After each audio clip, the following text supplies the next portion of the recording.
We all have a deeper self, and we also lead a deeply material life. So what is the link between these two? Does one help us live in the other, or is material life completely futile, or is the deeper side only meant for a particular age and stage when we are a little older? These are questions that keep coming up time and again in our lives, and in our studio today we are very privileged to have with us somebody who will help us learn a lot more about life. Please welcome Swami Bhoomanand ji. Swamiji, pranam. Hari Om Tats. Jai Guru. Madhiya Hridaya Kashe Chidanandamayo Guruhu Udedu Satatam Samyak Ajnanatimidarunaha.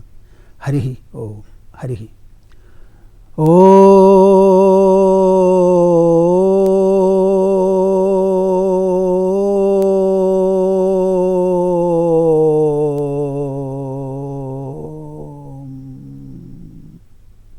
Hari Om. That's Jai Guru. Jai Guru.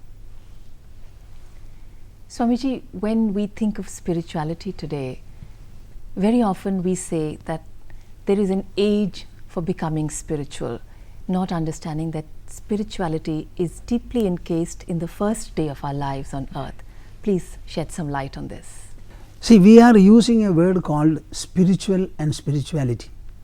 First of all, people should know what does it signify or mean. I can tell you by way of comparison and contrast, we know what is matter and material. Just something different from it and in a way opposed to it is what is called the spirit and the spiritual. This world, if you ask me, is it a material world? Certainly not. Upon the earth, living beings sprang up many years or millennia ago. Whenever there is anything like a life form, that life form is matter and energy that aggregate. It is animated by the spiritual presence. So without spirituality, there cannot be an earth and earthly life at all. Not to speak of human beings. What about plants? What about reptiles? What about birds and animals? All of them carry the spiritual content, the spiritual presence. I would like to put it this way. The power and presence that animate the body are what is called the spirit or spirituality. And spirituality is a science dealing with the existence, expression, expansion and interaction of this inner spiritual presence. Tell me very clearly, if we were only material in nature, we would not have been living. You would not be facing me and I would not be facing you, and talks would not emerge from my mouth. Unless my body is animated by something supra-material and supra-energial, there cannot be anything called articulation. The pulsation will not be there, the bellowing of lungs will not be there, the beating of the heart will not be there, stimulation from the brain will not be there. All these things are manifestations and also animations by what we call the spiritual presence in the body. But it is not merely in the body. When you understand it properly, it is presence everywhere in the whole world. Because depending upon the subtlety of a substance, it will also become permeational. Okay. The quality that enables any kind of a thing to permeate is the subtlety. For example, the earth is something solid. It will retain its shape and remain there. Water will go on percolating. Air will spread on all fours. What about the sky and space? Will it not be pervading everywhere? The spiritual presence is much more subtle and much more subtle than even the sky and the space. So it is permeating by its very nature. Okay. So the spiritual presence, though present everywhere, there is only one place in which it can be spotted, experienced and realized. That is within one's own body. Okay. It is pervading everywhere. The contact point for us is within our own body. Okay. And that is the one thing that animates and activates our body, producing every kind of movement, vibration, everything whatsoever. The pranic movement is because of it. The speech is because of that. All the sensory functions are animated by it. Our eyes are inert. Ears also are inert. You know the dead body, cornea extracted from it, it is unfunctional there. When it is grafted to a blind living man, it begins to see. Right. So the cornea is otherwise inert. So the whole body is inert. It is made animated by the presence called spiritual presence. How can this spirituality be the least different from what people are looking for? You and I are spiritual. That is why we are living and interacting with each other. So Swamiji, as we grow up, we nourish and nurture different parts of ourselves. How do we nourish the spiritual part of ourselves? I would like to tell you something. The human personality, which is the focal point for any kind of a spiritual discussion, the human personality, it is a composite. It consists of two different components, so to say. The external is the gross matter energy aggregate called this body. Okay. This is the gross external visible counterpart. But by itself it cannot do anything. Every part of the body being matter and energy, it is neither sensitive nor intelligent, nor can it feel, sense, know, memorize or anything whatsoever. At the same time we are doing all these functions. So we have something besides the body, within the body. That inner personality consists of only three factors primarily. Mind to do mentation, intellect or intelligence to do intellection, and ego to do assertion. Let me keep away ego for the time being. Okay. The mental intellectual content or constituent of our personality is the inner personality. Now, will you agree or disagree with me when I say that we have this inner personality different from the body? Yes. If we have, the spirituality is no other than an understanding of this inner personality, by virtue of which we propose to enrich it, empower it, elevate it, expand it, refine it and enlighten it. Okay. So the whole spirituality is a process of qualitative enrichment and empowerment of the inner personality, namely the mind and the intellect. Tell me whether it is irrelevant or most relevant and indispensable in human life. So Swamiji, when we talk of the mind and the intellect, what's the difference between the two? Mind is not a totally different or distinct component. Okay. Within the whole body, there is only one substance. I cannot call it a substance. When we call it a substance, it has to be either matter or energy in the form of a force. So this is different from both. We don't have any object vocabulary to describe any of the inner contents. So the mind is a functional name, not a substantive or a substantial name. Whatever does mentation is called the mind. Under mentation, what all factors will come? Thinking, reacting, memorizing, then forgetting, reacting to factors, etc. All these are feelings, emotions. These are within the domain of the mind. Intelligence is only concerned with that proposition where a quest and a pursuit of knowledge are there. Okay. Now, for example, I ask you, what is 2 plus 3? Suddenly you will say 5. Now I am asking you a question. Why is it not 4.5 or 5.5? Do you have a ready answer? No. So when I ask you a question as to why you say 2 plus 3 will be 5, you have to think and understand. Okay. So that's the intellect. Again, I ask so many teachers in our country an interesting question. See, what is plus 2 multiplied by plus 2? It is plus 4. Plus 2 multiplied by minus 2, it is minus 4. Minus 2 multiplied by minus 2, what is it? Plus 4. Plus 4.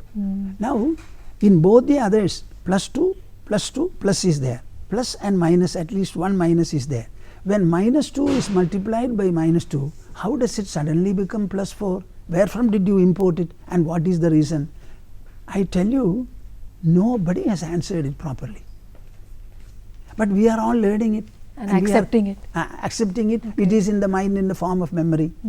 The whole spirituality tells you that there must be a close integration, harmony and infusion between the thinking and reacting mind and the rational and the probing intelligence. Okay. The intelligence must take up all proposition concerning life and it must be able to infuse the salutary effects on the mind. When the mind is able to receive, imbibe what the intelligence timely gives, then I think we will have the successful personality. There will be nothing like depression, tension, stress. Everything will be dissolved or resolved or assimilated. Intellect is what helps us in the process of inquiry which you talk about. asking questions, which is in a child we see a very natural process. But sadly, as we bring up children and young minds, inquiry is a process that our education system first dampens, because people who ask, or children who ask too many questions which are sometimes uncomfortable to answer, they are told not to ask questions. Ask them. That is not right. I always tell mothers and youngsters who come there, whatever you want your child to be, you can mold the child right from the beginning. When the child is in the mother's womb, by a process of thought, expectation and sankalpa, creative imagination, you should mold the mind and the brain of the child. Okay. After the child has come out, you have to provide 5 sensations to the child. Sight for the eyes, smell for the nose, sound for the ear, and tongue and skin touch. But how you provide these sensations with a view to educate and elevate the child, that is an art. Many people do not know it. I am born in a family where tradition was very much there. So, on the 28th day after birth, we give the child first a kind of a pulpy food. Okay. It is made out of a simple plantain which doesn't have seeds inside. It is cut into pieces, thin pieces, dried and powdered and kept. On the 28th day, 1 teaspoon of powder is boiled in water, made it into a pulp, swallowable manner, and it is given to the child. It is only for the development of brain. There is also one Ayurvedic root. In Sanskrit it is called vasha. It is regularly rubbed and given to the child. It is for the development of brain. Okay. But why is it that we are getting lost? We have no touch, we have no respect. All our shastras are written in beautiful poetry, where every branch of knowledge is expressed in melodious poetry. Clubbing poetry with scientific investigation and finding, it is unique to India. In California there was a conference where they said, poetry is a flow of the heart and emotion. Science is a pursuit and expression of intelligence. The two can be at best parallel, but never together. When I was explaining from the Shankara Institute of Culture and Philosophy in Calcutta, one person who was listening, he literally jumped. Then later on he told me, I am in the institute, Baranagar, in Calcutta. Right. He said, this is what the California conference decided. And Swamiji, you are reporting to us something entirely different. We have written history, geography, planetary science, astronomy, physiology, anatomy, everything we have written in poetry. Our dictionary is also in Sanskrit poetry. So we must have respect for the wisdom that we have. We had calculated what? The speed of light. There is a reference in Rig Veda, and they have calculated it. It is so much. Now I am not discussing how it is. So what do you think? Shayanacharya has clearly said that this is speed of light. They say 2202 yojanas, if I remember the figure correctly. I am subject to correction. It is, they have considered this is the human height, and so many human heights make a yojana, etc. And that and the modern finding, the difference is only 600 kilometers. And we've had it all the time with us. With us. So we have no respect. But somehow all these investigations and research, they have got blunted. There is no wonder we have been under a foreign rule. In Nalanda University, what happened? 20,000 students and 5,000 teachers were there. What is the proportion, you tell me? 20,000 students, and that too from all the different parts of Asia, also from Europe. And the people of Turkey invaded it, killed all the Buddhist monks there, and finally started burning the books. It took 3 or 4 months to burn them as kitchen fuel. This is what has happened. So we have been subdued for long. Right. So the research also got blended. I am very sorry that after 67 years of independence, perhaps after the recent election, there is a little move to call India a great land.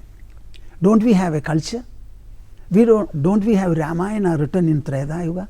Not a syllable has been changed, and it has been preserved by our people generation after generation, not necessarily with administrative support or kingly support.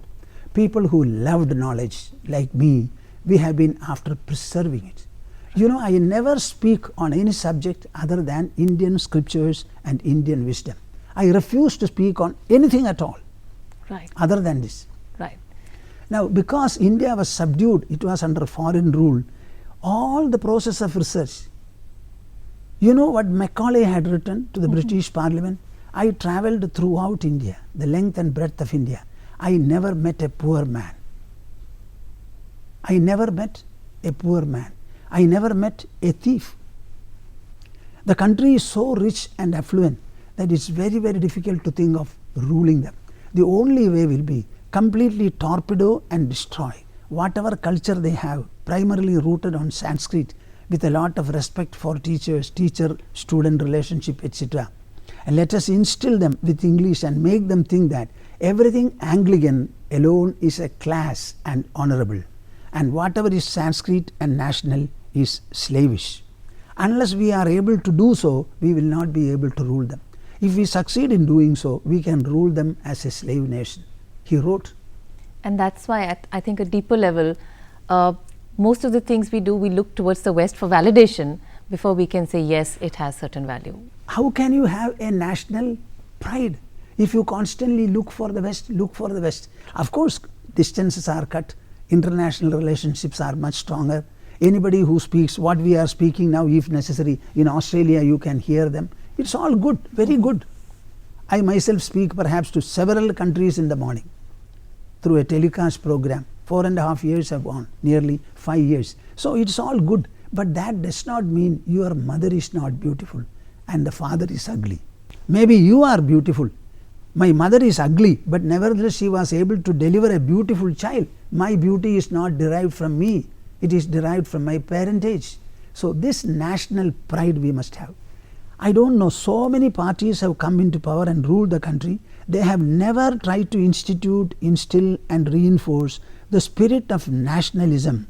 Every child should be told, you are born of me, you are my child. But my dear child, you are a national, a citizen of India, of globe. Right. This message should be imparted by our mother. Our Doordarshan, our All India Radio, all of them should be harnessed for this purpose. Let there be regular tuition. We are not clean, we are not clean. Though our Shastras in Dharma they say, every time they say, Shuddhi, Shuddhi, that cleanliness, cleanliness in your dress, cleanliness in the place of residence, in the articles you use, that cleanliness in your mind, cleanliness in your intelligence, cleanliness in your ego, everywhere it should be. Right. We live life carrying a lot of baggage, emotional baggage, very often material baggage with us. How do we clean our lives? Our culture is based upon values, principles, truth and ideals. And all the values that we present are relating to the emotional mind and the rational intelligence. So when any value is presented properly, in a proper manner, in a beautiful explanation you give, you will find it has got an instant and wholesome relevance to the emotional mind. So it will evoke an emotional persuasion from the listener or reader. Equally so, it will instantly provide something like a rational compulsion from the intelligence. Any value that I talk about, bring anybody on earth, I will make him understand and accept the values I set forth. Now for example, cleanliness. It is not, cleanliness itself is one concept. It is a qualitative enrichment which our mind and intelligence should bring and bestow upon us. When you are given to cleanliness, that cleanliness will manifest in whatever you do. You will dress yourself properly, have a proper bath, comb your hair properly, and whenever you walk, you will be properly looked after. You will not allow the floor to dirty your feet. Everywhere we have got pada raksha, we say. It is to protect the feet. Just imagine the word pada raksha. It is to protect and safeguard the feet. This is the description for slippers for us. So everywhere you will find the streets that you are using, the ladder that you are using, the staircase, everywhere that cleanliness will be there. Because ideally or ideationally it is from the mind. I think we should tell them. The children are supposed to follow the parents and listen to them. But you should always tell them in such a manner, my dear boy, you are a boy or a girl now. Every day you are growing. There will come a time when you become an adult. The moment you become an adult, you have to think yourself and understand what is life, what are the complexities of life, and how to enrich yourself to face life and go forward. The moment we become an adult, our acharas should be supplemented or complemented by vichara. Achara means formalities and practices. Vichara means truthful introspection and evaluation of whatever you do, think, speak and act. I think somewhere this has to be a regular feature at all times. We need to introspect constantly for individual and personal growth. Sri Rama is a very influential figure, a model for us. He was 16 years old. After completing his archery, he took permission from Dasharatha, his father, to go on a pilgrimage. You all call pilgrimage religious, but I will not describe it like that. Pilgrimage is one process or pursuit where you are taken away from your natural moorings. Okay. And then you are away from palace. Say Ayodhya, everybody knew Rama. He was a very beloved prince, prestigious prince. The moment he went out of the boundaries of Ayodhya, nobody knew him. In those days particularly. So he will be a common man. And he was exposed to the rest of the subcontinent. That was the purpose. So he went, talked to people, mixed with them, saw what is the plight, what is the fate everywhere, everywhere. And you know, he became so dejected. He came back and could not even take bath. He never went to the father and prostrated before him. He was totally eaten up by sorrow. Nobody knew anything about it. Vasishtha, coming to know of it, asked him to come. He came. My dear son, what is it that you are suffering from? Let me know. So he started pouring forth whatever his trouble was. And Vasishtha took up the mission of treating his mind. It was a psycho-intellectual treatment through the interaction that he provided. The intelligence is the tool here. Okay. And employing the tool of intelligence, I get into you. I stimulate your intelligence, activate it, and you begin to think or inquire along with me. And the effects are immediately passed on to the mind. Okay. Now there he says, Gachadas tishtado vabi jagrada swapado viva na vicharaparam chedo yasyasau mritayevasaha. This is the standard for us. Whether you are walking, sleeping, acting, even dreaming, your mind should be given to introspection. Okay. If that introspection is not part of your life, you are verily considered dead. You are not a human, you become an animal or a bird. Every day in the morning, get up, there is some pursuit. We run after that, finish the day, come back.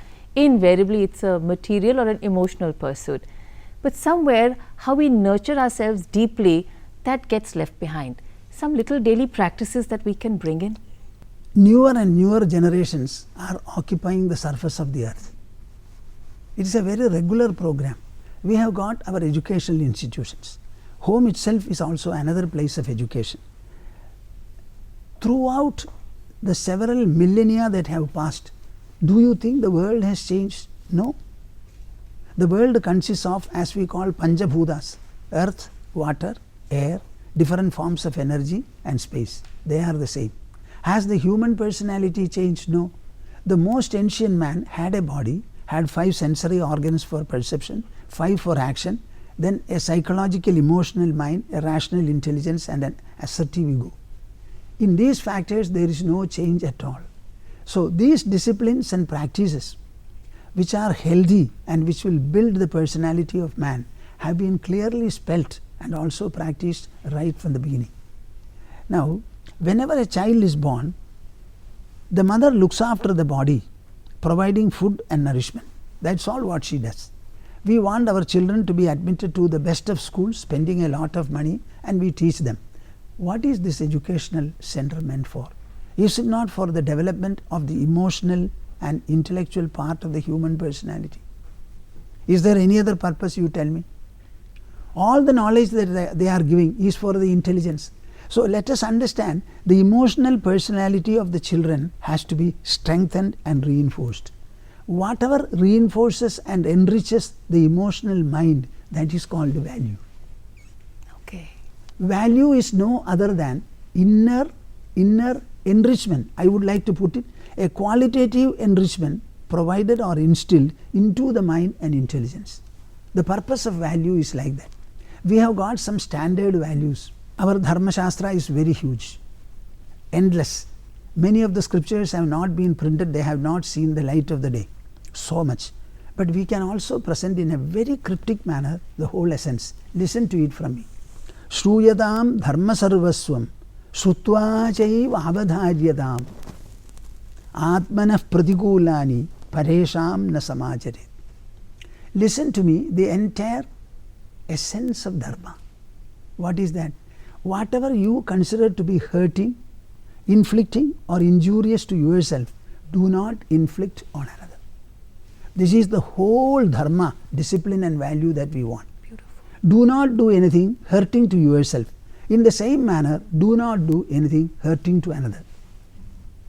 Now another is, we say stealing. What is meant by stealing? Take away an article belonging to another without his permission, consent or knowledge. Now you ask the question, would you like yourself to be robbed? If you don't like anybody to take an article away from you without your consent and permission, knowledge, then you should not do it to the other. This is the first and the last discipline and standard we must have. This is so beautiful, Swamiji, because it clearly says that you are not limited to this. The self, the sense of the self is such a larger whole. And that's why you will treat everybody like you will treat yourself, because that is yourself. That is one. Whatever is value for the individual, it is equally value for the family. So an individual belongs to a family. So he must have a family loyalty and concern. And the family is part of the social segment. So the social segment also becomes a larger circle from the individual heart. And so many such segments form the nation. So we must have a national feeling also. And many nations put together become the globe and the total environment. So as I love myself, I must love my family, my society, my nation and the entire globe. What is the role the ego plays in our lives? Without ego, we cannot exist at all. What does the ego do? It coordinates all the different functions in our personality. Say, I am seeing with the eyes, hearing with the ears and other senses. I am thinking with my mind. I am understanding with my intelligence. All these are with the same center. So the central point remains the same. That is what we call the so-called ego. So it is a coordinator. Now this ego generates something called pride. The word ego, E-G-O, it is actually referring to the feeling that I am doing, I do. That is what is called ego. It doesn't have anything sinful or virtuous about it. Okay. Sinfulness and virtue are arising a little away from it. So the ego by itself is not harmful. This ego generally remains clouded, deluded, and it doesn't know how to behave properly. See, a person scolds me. Immediately I scold him back. At the same time I know his having scolded me is wrong. When he scolds me or abuses me and I find it wrong, should I do a double wrong by scolding him back? So he is the first criminal, I am the double criminal. So can I not have something different? In this way you start thinking about, then you will find the ego will get enriched, sublimated, evenized, and you will have an enlightened ego. So the intellect helps the ego remain enlightened. Yes. Because it asks the questions. Okay. Everything is added by the intelligence. Okay. The intelligence can introspect over external matters. All the science, our Chandrayaan, our Mangalyaan, these are all the master achievements of our intellect. Without going to Mars, they have been able to institute a journey there. Right. Can you imagine? The people have not gone there, but they have measured the distance, everything has been done, attractions and counter attractions have been met, and we are able to lodge in a particular orbit around the planet. Absolutely. So in the same manner, the intelligence can take up any inquiry, any investigation and give you all the necessary knowledge. So the ego sublimation is a result of proper intellection or introspection. The mind evenization, making it steady and stable. See what happened in the Kurukshetra battlefield. 13 years of preparation Arjuna had. After that he came. It was a premeditated war. He got Pashupadaastra specially for it to excel and prove his excellence in the impending war. With all this he came to the battlefield. After he came, he asked Krishna to drive the chariot in front so that I can examine the army very well and decide with whom shall I fight. This is what he said. Then what happened? Krishna drove the chariot, took it in front of the commanders in chief. Suddenly Arjuna's personality crumbled. He started shedding tears. He said, my whole body is being scorched by grief. I am unable to stand. My mind is whirling. My mouth has gone dry. My Gandiva, the bow, has slipped from my hand. What more do you want? The intelligence says this is a sinful war. Don't fight. So he crumbled in the level of the body, mouth, mind and intellect. Ego totally crumbled. He threw away his weapons. What did Krishna do? He started speaking to him with a smiling face. And all that he did was, using the tool of intelligence, he activated intelligence and initiated in Arjuna a process of subtle introspection. When the intelligence was engaged in introspection, automatically the mind and the tears simply disappeared in a matter of moments. They had only 2.5 hours of discussion in which Arjuna became a vibrant participant. And he finally says, I am stable, my delusion is gone, I will take back my bow, I will fight not one but a dozen Mahabharata wars. Okay, wonderful, absolutely. So you should understand the effect of introspection. In the case of Sri Rama, it was an 18-day dialogue from sunrise to sunset. In the case of Parikshit, it was a 7-day exposure. Wherever the spiritual, I don't like to call it a spiritual exposure, a psycho-intellectual exposure provided to anybody in this world will bring about tremendous, ineffable enrichment in him. And when we talk of a guru or the person who shows the light, I think to engage or to help somebody's intellect engage in that dialogue, somebody just pushes the right buttons and says, okay, this is your process, engage, like Krishna did to Arjuna. Don't put it so simply. Okay. It is not just like pressing a button. Okay. He must have the majesty, the magnificence, the sense of appeal and concern, all of which are emotional greatly, by virtue of which he must be able to appeal to the other. And persuasively, inspiringly, he must be able to penetrate into the disciple. Then only this will happen. So that's the aura of a guru. It is an art and a process. Okay. I would like to put it, he must have that austere enrichment and facility for it. Okay. He must be a man given to this. Okay, right. Is it important, Swamiji, for everybody to have a guru? I don't know why this question arises at all. Is there anything a newborn child has learned without being instructed? I have heard, whether it is true or not, for you to verify. During Akbar's time, he wanted to experiment. And a mother was pregnant, and she was told that after your delivery you should never be by the side of your child except for breastfeeding. Okay. And he went on insisting upon. The mother came. After all, he was a king and an emperor. It had to be obeyed. So, many months, 1 year passed. The child never spoke anything, never did anything.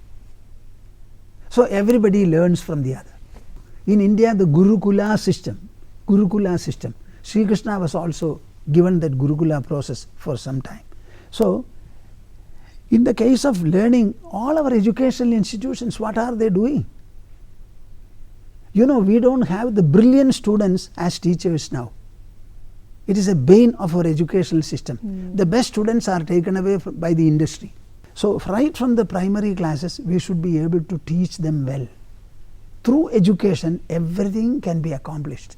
Right. So, let us speak to people only in terms of, you are not merely a body. The body is an instrument. It is employed by the mind. The mind is directed by the intelligence. The intelligence itself receives its impetus and its grace from the soul, that which you denote by the term I. I is the first reference to the soul, the last. Okay. Everybody says I. What is this I? My ego, my mind, my intelligence, my body, my family, my car. The word my is a possessive case. Using the possessive case, you can always refer to something different from you which you possess. Right. So the nominative case I, it doesn't undergo any transformation. The girl says I, the boy says I, the grown up man also says I, everybody says I. So from the I, the intelligence receives its impetus, its brilliance and its grace. So what we want is, tell the children that your body will grow up to the age of 21 and stop growth. Then it starts declining from the next moment. You become an adult. At that time, if at all there is anything to grow, it is only mind and intelligence, and sky is the limit for their growth. Swamiji, what is enlightened decision making? See, in whichever subject you have to make a decision, that decision should be for the welfare and benefit of whatever you propose to do. Whenever you take a decision, instead of you, if any other person intelligent enough were to take a decision on that subject, he would also take the same decision, because this is the only way it can be decided. I will tell you, it's a controversial subject, but I am considered a controversial Swami also. Okay. I asked one a press reporter, why are you calling me controversial? Because you arouse the people and make them think, and they have to take a stand, either yes or no. So I have handled some very boiling religious issues and launched some demonstration movements also. Every movement that we took up, we have won. And we are always pro-government, not anti-government. What the government seeks to do, they are unable to do, we help them to accomplish. So the government is always in our favor. So what I was telling him was, Sri Rama was conducting a very good rule, and he used to send out Guptacharas. All of them were reporting. One day they came and reported, very sorry sir, people are speaking bad of you. They are not happy with Sita was in Ravana's palace. You must be knowing this story. Right. You know, Kalidasa describes it very beautifully in his narration called Raghuvamsha in poetry. He says, the moment he heard it, he did not think much. He said, the choice before me is either to sit on the throne adorable to the subjects, or leave the throne. The two are the options. If I have to sit on the throne, I cannot be a man of suspicion or doubt for the people. So I decide that this Ikshvaku Vamsha, which has been for long existing in the country, Rajarshi Vamshasya Reviprasute, this is how he puts it. This is a Rajarshi Vamsha, and it is born of sun. The earth itself is born of the sun. So our identity is very correct. Solar dynasty and lunar dynasty. These are the two dynasties which ruled India. So having been born from there, I have to uphold it. So this is a kind of a stain that is coming to the dynasty. I will not allow it. So he called Lakshmana and the others and said, if you have love and fondness for me, never oppose what I say. Take your sister-in-law, leave her by the side of Valmiki Maharshi, and after reaching there you say, I have abandoned her. What was the alternate? The alternate was he should step down from the throne and go along with Sita. Do you think Sita herself would have allowed it? You are a woman, you tell me. Would you like your husband, who was an honorable king, to leave the throne and come with you? Who will accept you? Who will honor you? Even Sita would not have preferred it at all. All that I have in the way of a complaint is Rama should have had a discussion with Sita and then sent her. That's all. But each husband has his own way, so I don't find fault with him. About decision making, you tell me how he took that decision. It was a very, very heroic decision, valorous decision, momentous decision, a decision which has got eternal consequences. He took that decision in a moment. When the mind is clear, it is impersonal and impartial, you can ensure the best of decision. Every year I go to Malaysia, so I went to Malaysia. We had a 4-day program. So one person from Singapore had come there. He was a big bank official in charge of the whole of Asia. He had come to the ashram. He said, Swamiji, I am stunned by whatever you said. The subject was achieving excellence in performance. That was the subject on which I talked first. It was something like a 2-hour session. Then he came to see me. Then I asked him, tell me something about it. What are you doing? He said, I am doing something called distressed loan. Distressed loan. A huge industry has got necessity for loan. It runs into millions, hundreds of millions of US dollars. They are in a crisis. When this bank comes to know of it, they also have their own methods. They start process. They decide whether the loans can be extended. Okay. So I said, it runs into hundreds of millions. So I said, how much have you sanctioned? I have sanctioned up to 1.5 billion US dollars, he said. I can sanction 0.5 more. So please tell me something about it. Then I asked him a question. Tell me, what is the one quality or virtue which enables you to do your task properly? He said, Swamiji, I am not attached to my job. I am not attached to my job. Do you get stressed or do you have tension? Swamiji, my job cannot be done with tension and stress. Only when the mind is stress free and tension free, I don't have any undue attachment to the job, I will be able to do it. I think this should be answering your question. Right. Now he was telling me something more. He said that we have 3 teams to go into a proposition. One is a technical team which will go to the factory and understand the whole manufacturing process, whether the machinery is obsolete or otherwise, etc., etc. There is a financial investigation and also a legal investigation.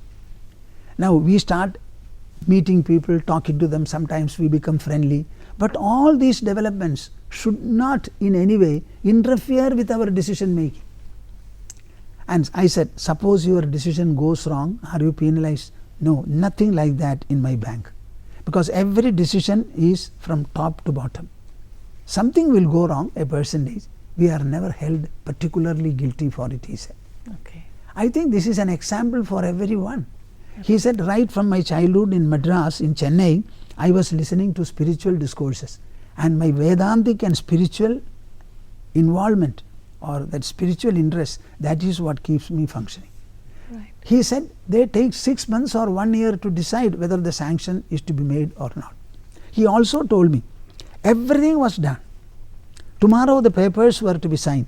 Suddenly this evening we got information from the legal department that the minister who is going to sign the paper does not have the parliamentary sanction for it. So 1 year or effort we simply scrapped, he says. Right. So our mind should be clear enough to take this decision. And mind you, they are giving loans to the tune of hundreds of millions of US dollars. And this boy is still middle aged, maybe about 40. Right. This clarity, I think, of being objective is also referred to as being the Sakshi. If we can be the witness of what we do, then how we do it changes. I will not put it that way. Okay. You should always look for propriety. Okay. Propriety. This I will again bring Sri Rama. Sri Rama decided to go to the forest when Kaikeyi asked him. He said only this much. I will have left Ayodhya before the sunset. Give me some time to talk to the mother and the others and console them. We must have some dialogue. Only that much. When he went and disclosed, the mother opposed and started crying. After speaking for a while, the mother said, I am very sorry. You are a rightful son. Your decision is the right decision. I was wrong. Please go with my blessings. Come back. The 14 years should be 14 months. I will be here to welcome you back. All the others opposed him. Every time he was being opposed, it was like a hurdle race. His resolve only got enhanced at every point of obstruction. So is propriety linked to dharma? Propriety alone is dharma. There is no English equivalent for dharma. Okay. It is called righteousness. Righteousness. You can say ethical integrity and propriety. So do you feel that somewhere we can get confused that there is an element of judgment in propriety, because propriety, does it have to be absolute or is it relative? Everything in the world and concerning human life is relative. There is nothing like an absolute thing. Whatever is good, say for example you are hungry, you like a delicious meal, you start eating, the stomach is full. If I force you to take little more, two more spoonsful, will you take it? After your stomach is full. If you take extra, it becomes even poisonous. Now a particular item you like, another man will not like. Right. So depending upon the time, personality, circumstances, and very different factors. The propriety also is not very rigid, but there is something called propriety. Okay. Propriety is there. That is the only manner. You see, our mind is sensory. Thereafter it is emotional. When you elevate to the level of intelligence, you always look for what is righteous, not only for me, for the others as well, the society as a whole. That kind of a short term, intermediate and long term planning, etc., like that propriety also is there. We have a tendency to dislike failure, to run down failure, to put it into one corner. But does failure teach us? These are wonderful questions, my dear girl. What shall I say? See, the entire world consists of pairs of opposites. Pairs of opposites means what?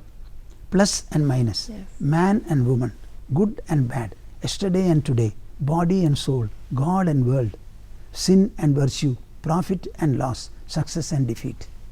They can be objective, can be conceptual, they can be ideological, etc. But the entire world consists of pairs of opposites. Okay. And success and failure also are one. You tell me, these are days when so much of talk is going on sports, international sports. In the sports, what is everybody looking for? Success. Success. What does he mean by success? If he has to succeed, he has to cause failure to another. So unless he puts the other man to defeat, can he succeed? Now, can one football team alone play? So we want two teams to play. Suppose both of them are draw for a second time, what do? Go on putting penalty kicks until one exceeds the other. So we actually do not want one to succeed, we want the other to fail. So is failure wrong? I cannot understand. Without failure there cannot be a success. And the true success is one when you are unmindful or unconcerned about either success or failure, only the performance and the prosecution of whatever you do. See, who is a good student? A student is one who studiously studies. Right. I tell the children that examination should be a festivity for you. For 1 year you have been preparing and you are asked to write only for 2.5 words on a subject. And without the examination you cannot go further. So you should be very happy that the examination comes. If you learn a subject, it should be an enrichment for you. Of course, this is something called rare or refined thinking. I wish I had known this many years ago, Swamiji. I would have been happier giving my examinations. But thank you so much. I think you're coming and shedding light on so many issues with such clarity. I think that has been hugely strengthening for us, Swamiji. Thank you so much for coming on our show. Okay, do well. Thank you, Swamiji. Let Doordarshan fulfill a much more and more important and greater role every time. I am not a person who sees telecast program anywhere. So, but I believe Doordarshan should do much better. They must be able to instill continuously the spirit and integrity of nationalism in the minds of all people. I think there is a lot to play for you. Thank you. Thank you so much, Swamiji. Thank you. Harihi. Oh, yes. Yeah.